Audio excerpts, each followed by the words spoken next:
Welcome to the Collective RX, a wellness and personal development podcast for healthcare professionals who are ready to create a fulfilling personal and professional life.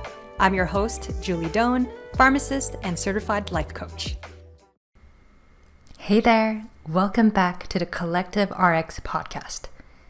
In the last episode, I talked about the idea of creating your own guidelines to how to live your life instead of following someone else's expectations of you.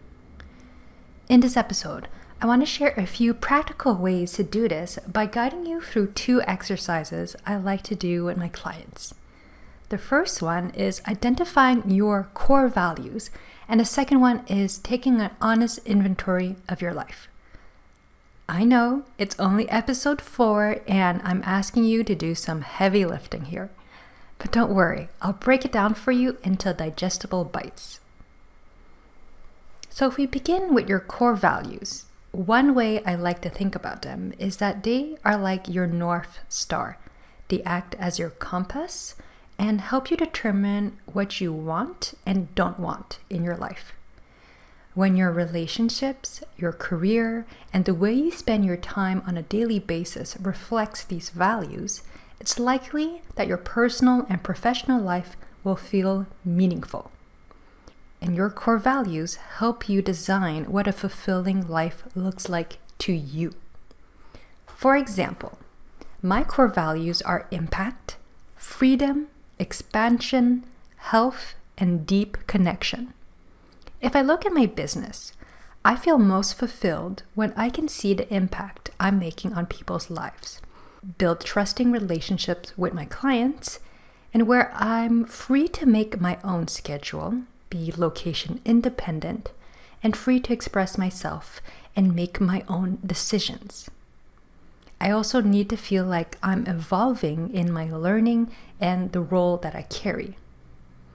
In my pharmacist role, I love the location freedom as I work remotely in the field of telepharmacy, and I love being able to be independent in my daily work. I also work for a company that values employee wellness, which is important to me as health is a core value of mine. As for my relationships, one of the most important aspects is the ability to have deep conversations and be around people who are also in or on a personal development journey and who are expanding their thinking on a regular basis.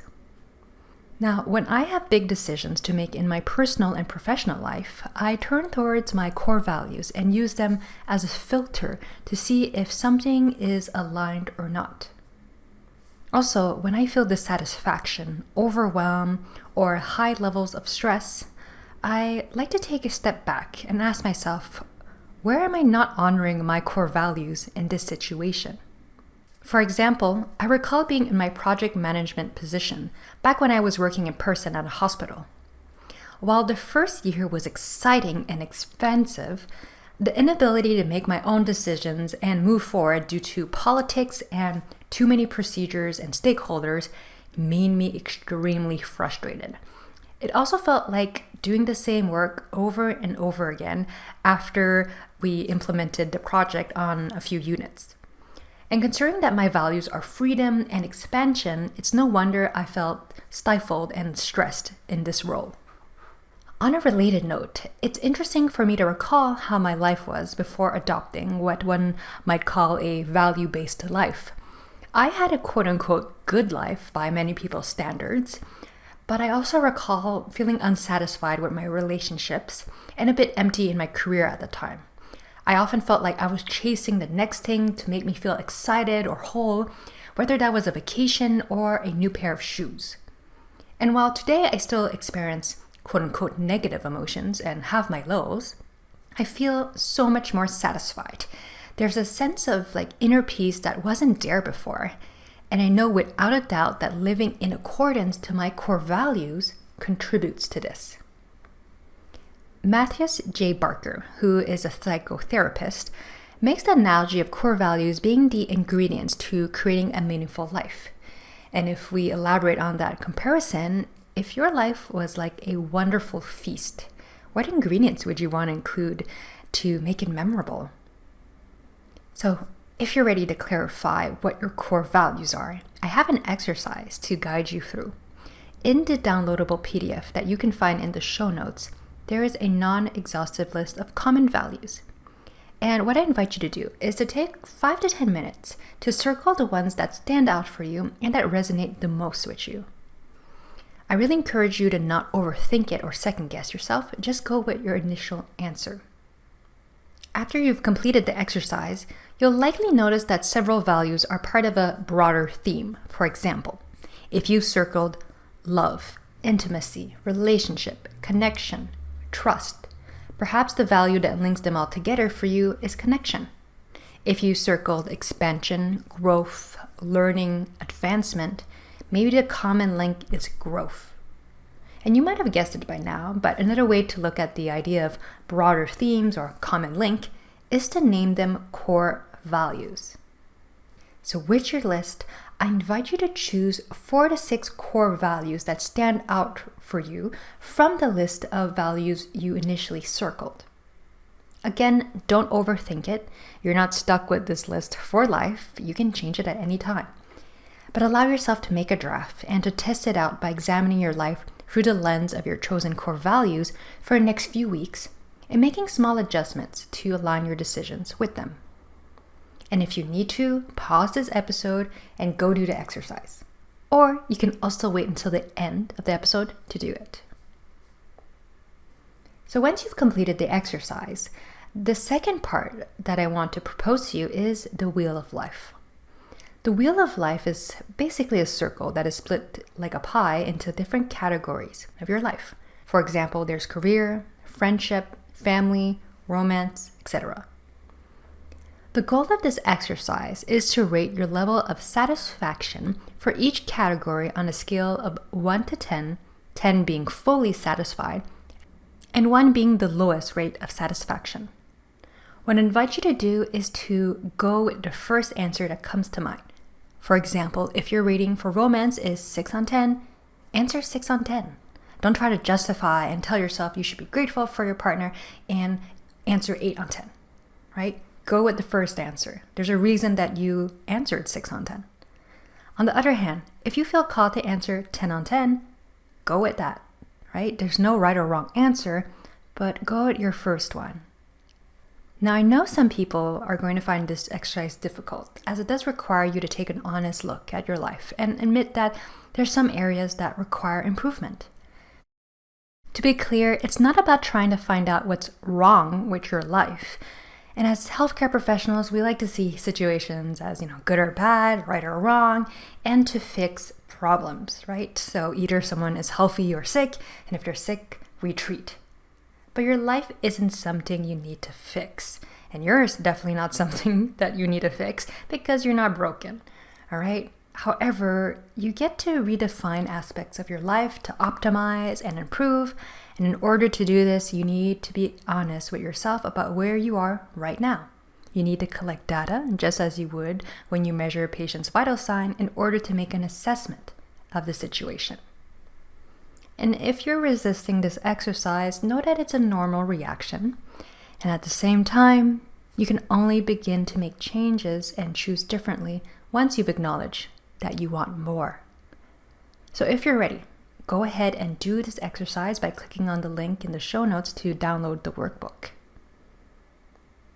Now, once you've filled out the wheel of life, the final part of this exercise for today will be to choose one area that you want to work on for the next week or 2. Choose whichever area you want.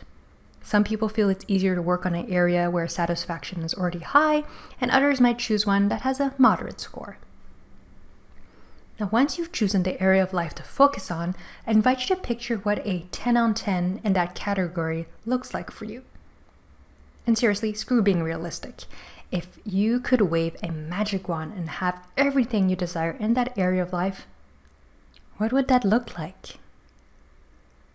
Pause there for a moment and allow yourself to imagine that, to feel into that.